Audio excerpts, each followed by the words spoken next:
Olá, tudo bom com você? Que bom estarmos juntos para darmos sequência ao nosso estudo do livro A Gênese. Eu sou o professor Wagner Klein, sou professor de Física, terapeuta holístico e você está no canal Sob Nova Visão.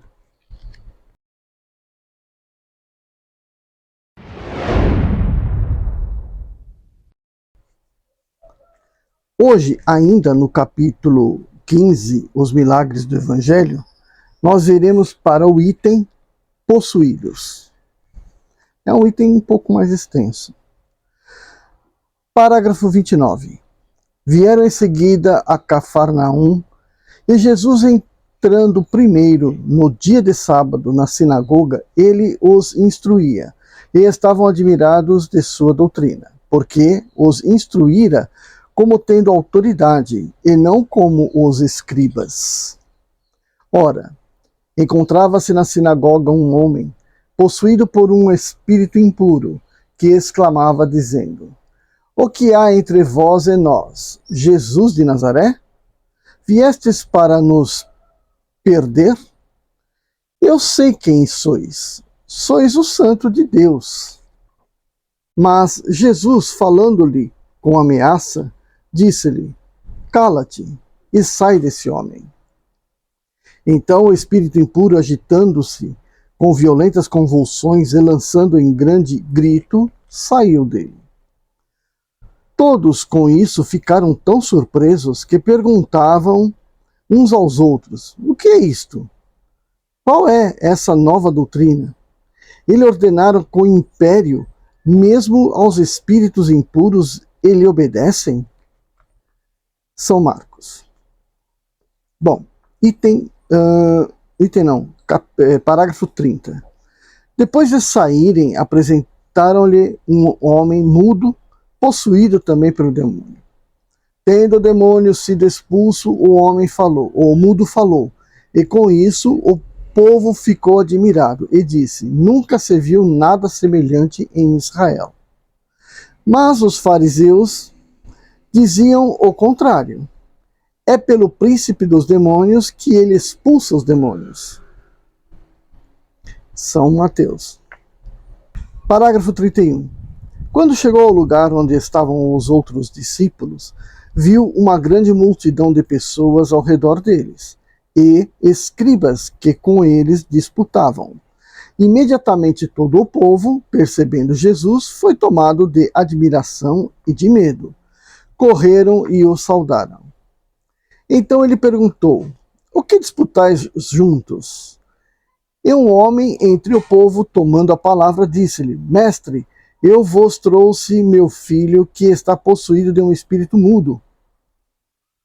E em qualquer lugar que se apodera dele, joga-o contra a terra, e o menino espuma, range os dentes e se torna todo seco. Pedi aos vossos discípulos para expulsá-lo, mas não o puderam. Jesus lhes respondeu: Ó gente incrédula, até quando estarei convosco? Até quando sofrerei por vós? Trazei-o a mim. Eles o conduziram, e não tinha ele antes visto Jesus.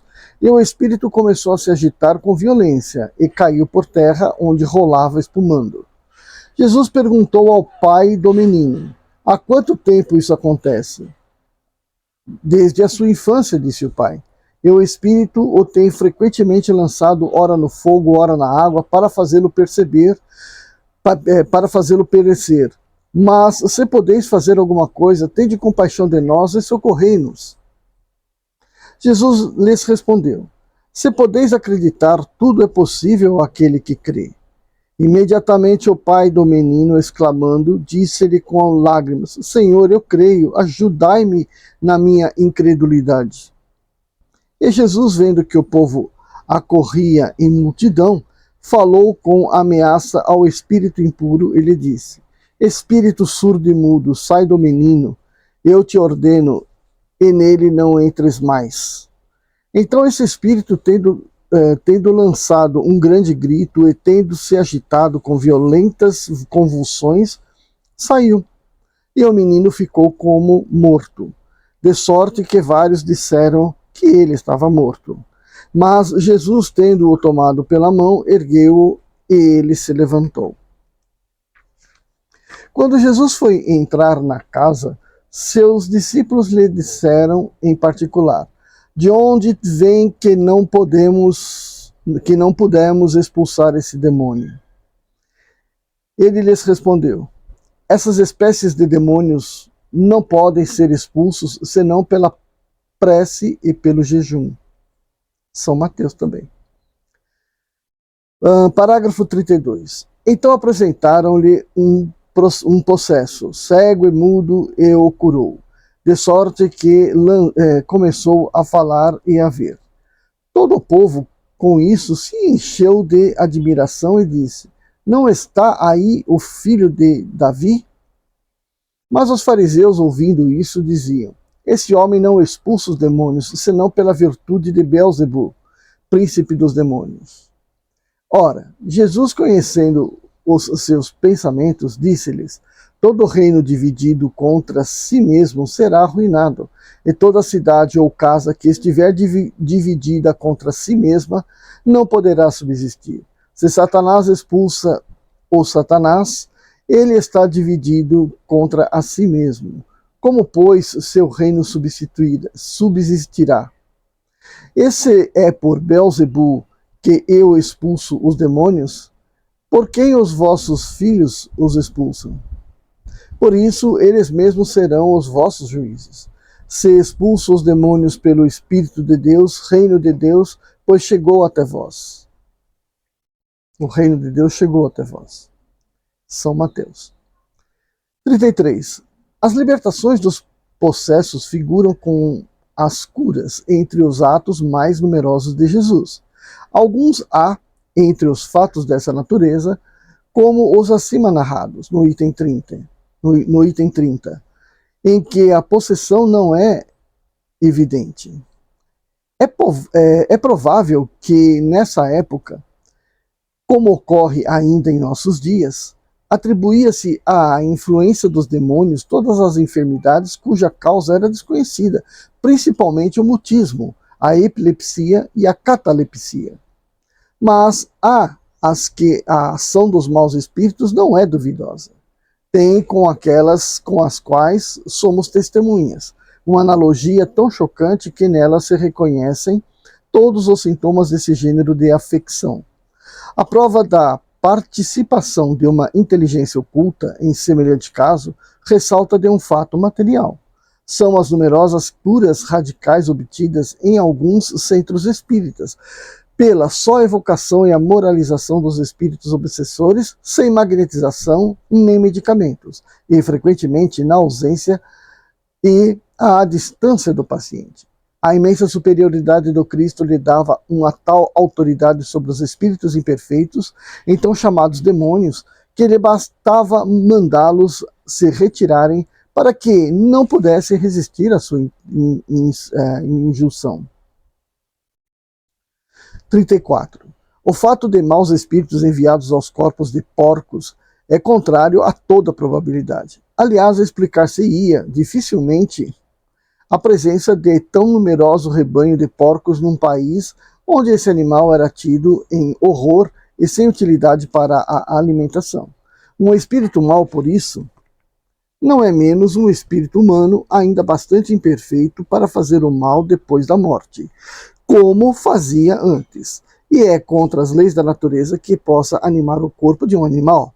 É necessário, pois, ver aí uma dessas amplificações comuns nos tempos de ignorância e superstição. Ou talvez uma alegoria para caracterizar os pendores imundos de certos espíritos. Parágrafo 35. Os obsidiados e os possessos pareciam ter sido muito numerosos na Judéia, ao tempo de Jesus, o que lhe dava ocasião de curar a muitos. Os maus espíritos tinham, sem dúvida, invadido esse país e causado uma epidemia de possessões.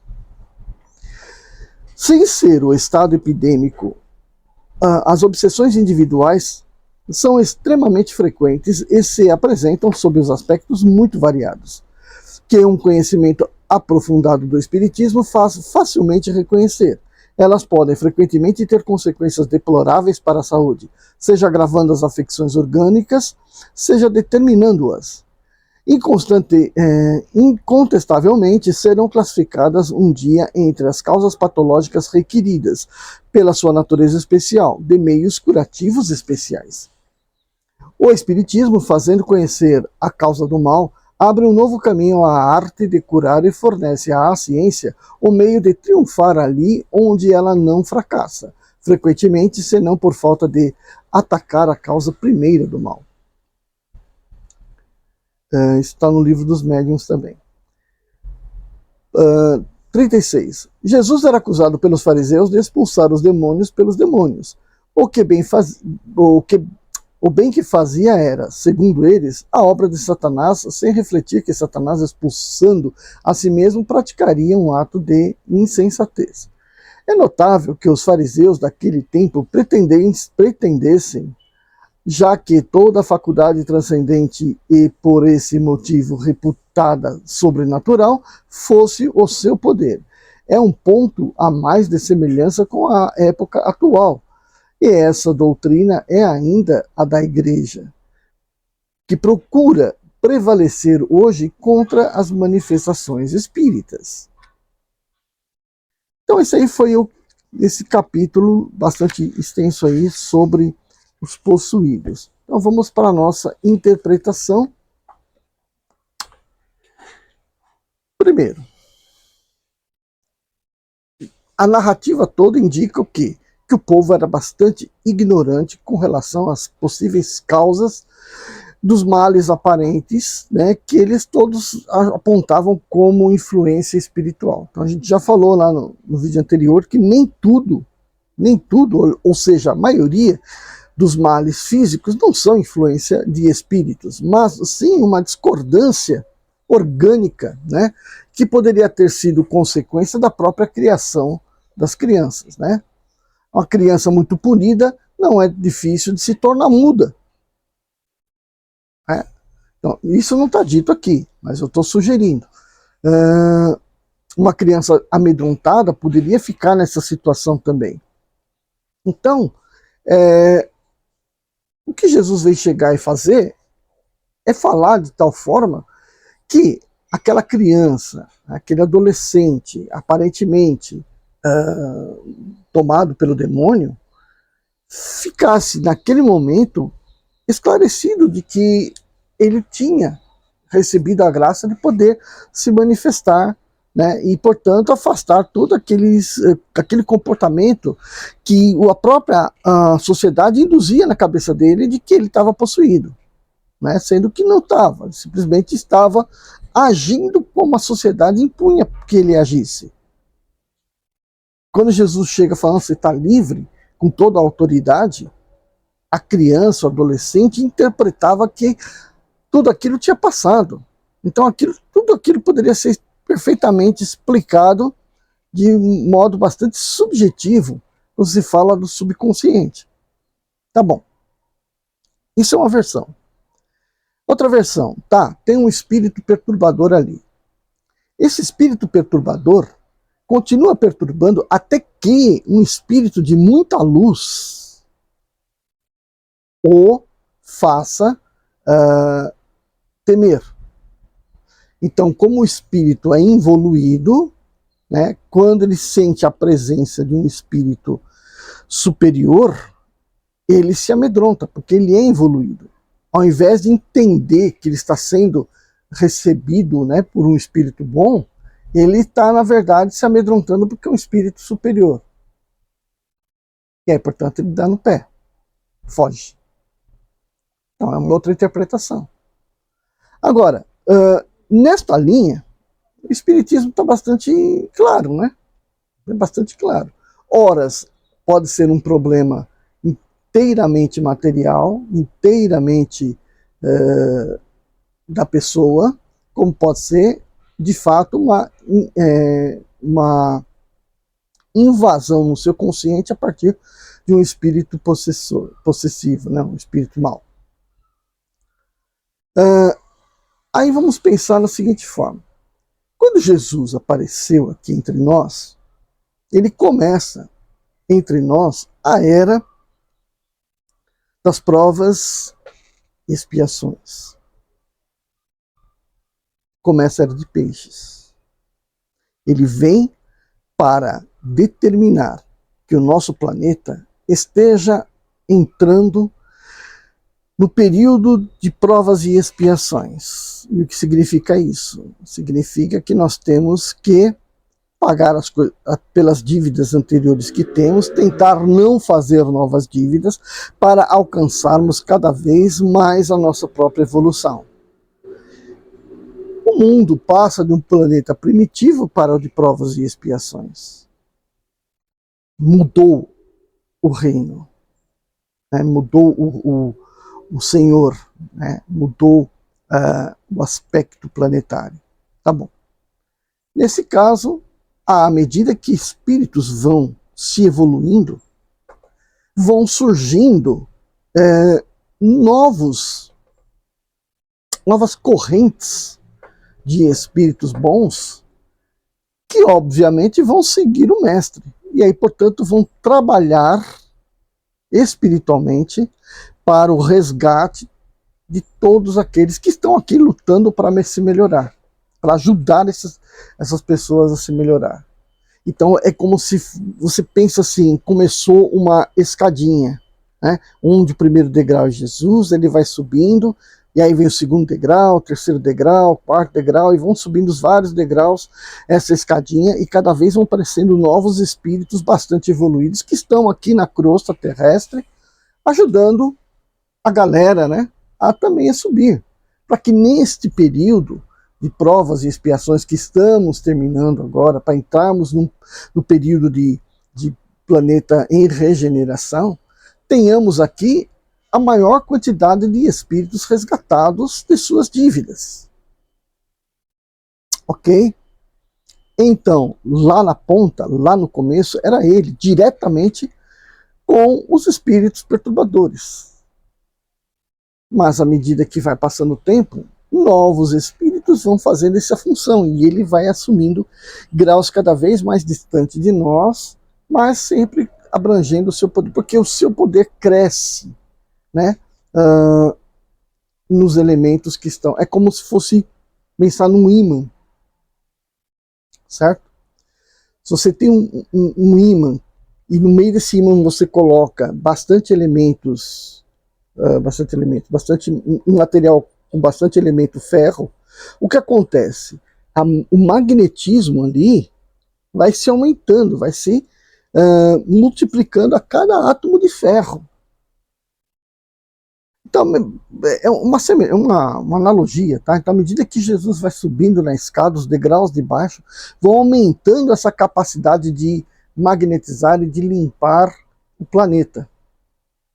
E o que nós estamos fazendo aqui, né? Nós estamos numa posição de estarmos encarnando para continuarmos esse trabalho, dessa forma aqui encarnados, ou também podemos estar aqui encarnados já num estado de uma boa limpeza espiritual e, portanto, preparados para subirmos um degrauzinho, ou podemos estar aqui totalmente perdidos e precisando desse resgate, para não cairmos no grupo que vai emigrar do planeta. Enfim, a possessão, que é obsessão, possessão já é muito intenso, né? A obsessão, né? Espíritos maus obsediando as pessoas, é o grande mal desta época, deste momento. Por quê? Porque é a cartada final, né? É o espírito mal querendo manter aqui na Terra as pessoas que estão em cima do muro, né? Os espíritos que estão ainda meio em cima do muro, não sabe se melhora, se não melhora, não tem consciência do que é melhorar, do que não é melhorar, estão aqui pagando as dívidas por conta da própria lei da reencarnação, que aí independe da consciência dele, de estar aqui resgatando, ou seja, colhendo o que ele plantou em vidas passadas, e agora que está todo mundo podendo ajudar a tirar esse cara da areia movediça, ele pode não fazer isso e continuar lá dentro, brincando na areia movediça e afundar. Né? Então, eu acho que é uma interpretação para que a gente possa ler um capítulo deste, né, um item deste, e poder ter uma visão um pouco mais moderna, vou dizer assim, tá? Um pouco mais reflexiva sobre o que aconteceu lá. Tá bom? Então, se você gostou desse vídeo, deixa seu like. Ah, eu não gostei, ficou estranho, eu nunca vi falar disso, mas deixa seu like, outras pessoas vão assistir, talvez gostar. Tá bom? Faça a sua parte. Chegou até aqui, né? E se você não está inscrito no canal, se inscreve. Vai lá nas playlists, né? Baixa na sua biblioteca lá as playlists que você se interessar, os livros dos espíritos, o livro dos médiuns, o meu próprio livro, né, que é A Vida Sob Nova Visão, esse que nós estamos decorrendo, que é a Gênese, e também estamos decorrendo o Evangelho segundo o Espiritismo. Então, dá uma pesquisada lá e baixa na sua biblioteca e vai também assistindo concomitantemente a isso daqui, tá bom?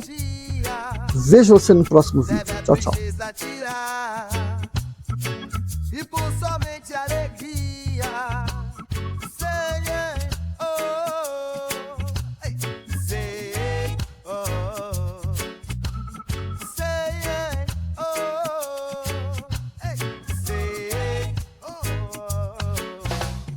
mágoa, tristeza e rancor, quem gosta eu vou obsessor.